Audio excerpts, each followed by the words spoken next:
Hi, welcome back to my channel, Coastal Homestead. I'm Chiming, your host. I'm a garden designer and educator based out of Los Angeles, California. But today I'm on site in Georgia. We're standing in my design space. I'm here in Georgia with First Editions. A few of my garden friends and I are here to dress this place up. You can see how each of my friends transformed their space on our series, Get Dirty. In this video, we're gonna talk about how I'm gonna make this a little less unsightly. And also over here, how I'm going to hide a septic tank. So let's get started. I got on site yesterday and finally got to see the blank slate.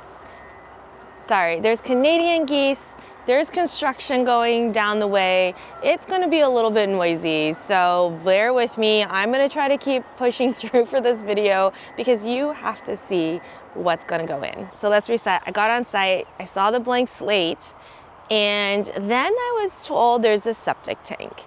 Now, I'm not from Georgia. I don't have a septic tank myself.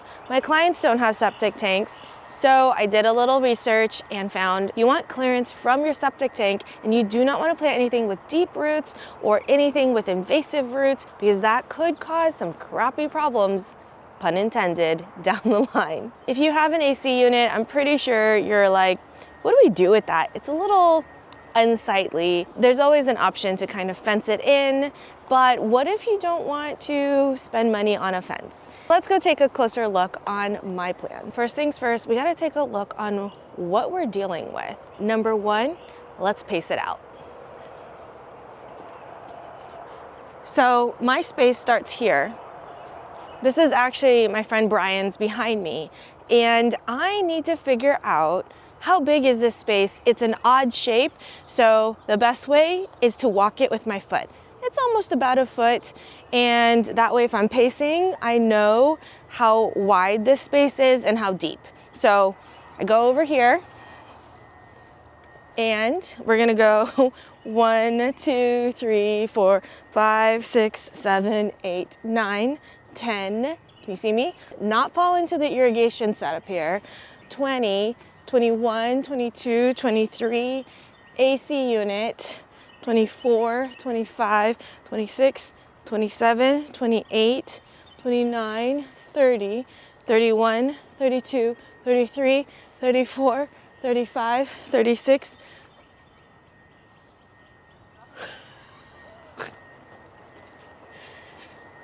And then they're filming over there, so I can't go that far.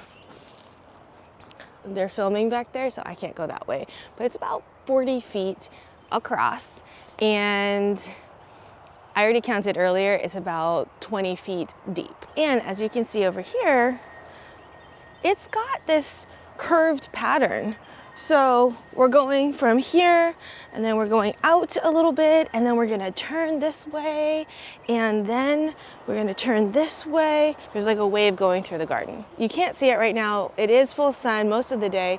There is this wooded cover, but we are the south-facing wall, which means the sun is going to go from morning to night. Once the sun clears the trees, this is in full sun. During the summer, it's going to get very toasty. I love roses. They are hardy. They can take a beating, especially in the sun, and they're also full of flowers all season long.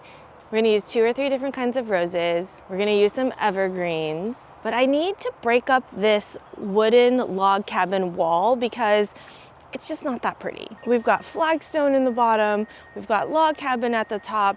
The mixture of the textures, I want to break it up a little bit, distract the eye, so it's not something that you're gonna just stare at. The palette I'm choosing is a little bit different from what I typically design with. I tend to gravitate towards pinks and purples and blues, but for this one, we're going with some reds, we're going with some pink, some purple, and it's gonna be great. This is the palette that we're going with. When I design gardens, I like to pick one plant that is going to center my entire design around. And for this one, we're doing Spring Sizzle Hydrangea. You can't see the blooms on this one, but that's what it looks like. This is the tag. You can see Spring Sizzle. And let me tell you about it. It's one of the earliest blooming panicle hydrangeas. the white flowers quickly transform to deep red, and it's a pretty decent sized panicle for the size of the plant. This is going to get about 4 to 6 feet tall and 4 to 5 feet wide. So you're gonna wanna put this one in full sun to part shade, and the more sun, the better. What's extra cool about this one is that it's bred here in Georgia and can take the heat. So we're gonna try it in a full sun application. Yeah, the morning sun, it is 7 in the morning, so it does get a little bit of reprieve in the morning. It stays cool, but about 10 a.m. it is full sun all the way until sunset. I chose my palette based on this plant, and I love this lime green when it's not blooming, and then it blooms white, and then it turns into this amazing reddish pink color that is so intense. And I thought purple would be a really nice accent to this plant. And when I'm designing, I'm not designing for today. I am designing for the entire year. And during spring, it's going to give me a green shrub. Then it's going to start to bloom the white amazing panicles. As you transition into hotter months, this is going to change into red blooms. And then, hot tip, you can actually harvest those blooms and dry them just like that. Let's put this one down and go on to the next one that I am very excited about. It's actually really hard for me to decide which one I'm so excited about, because yes, I am designing everything off of Spring Sizzle, but this is an amazing arborvitae. And look at it, it's called Planet Earth. It grows round, it doesn't need to be pruned. I don't have space for this, so I'm so excited I get to use it in this landscape. It is an evergreen, and Planet Earth is a full sun plant. It's gonna get about 3 to 5 feet tall and wide.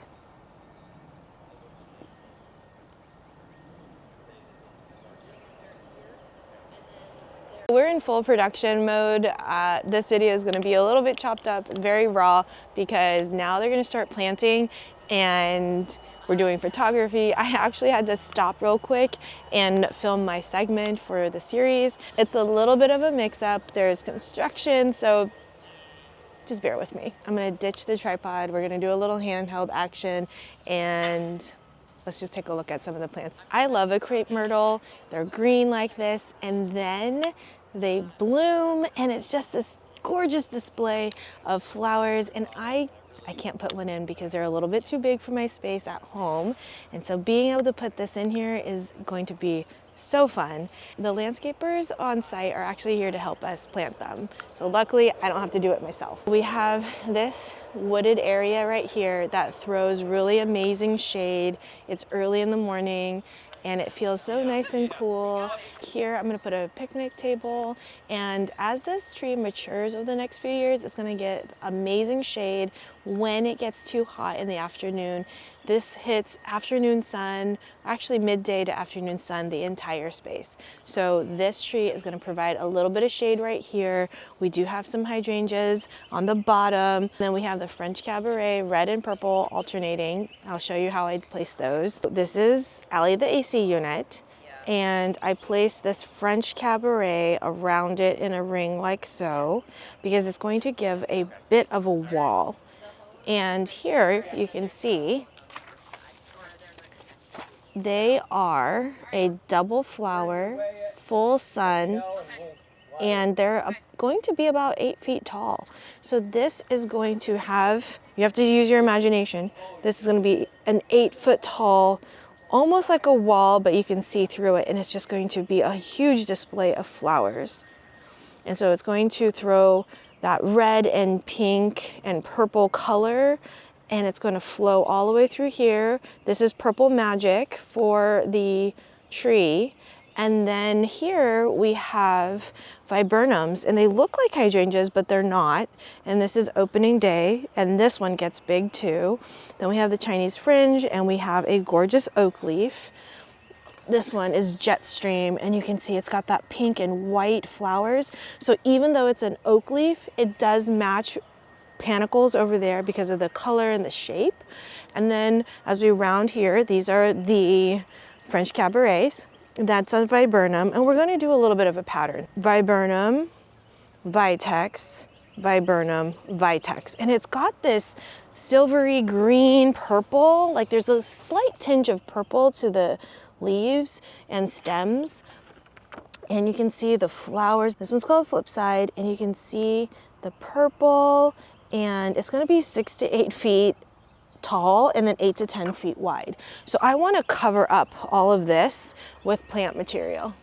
When I first got here, this is a really, really deep garden bed, and I don't think anyone wants to have just like a giant bed of plants.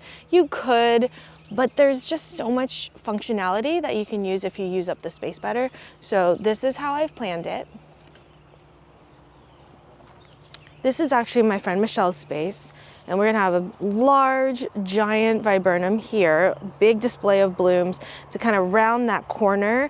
And then you enter into my space, and we have a matching viburnum there with the oak leaf. And we're gonna bring this in a little bit. And again, these plants are gonna really fill the space. It feels a little bit wide right now, but I also want it to feel inviting, where it wants you to come into the space like here. And we're gonna plant this crepe myrtle right there. You can see there's another tree down there.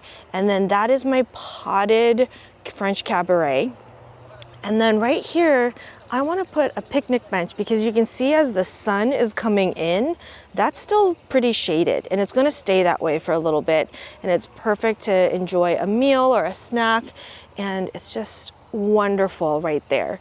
So picnic bench is arriving in a little bit. We're gonna put it there.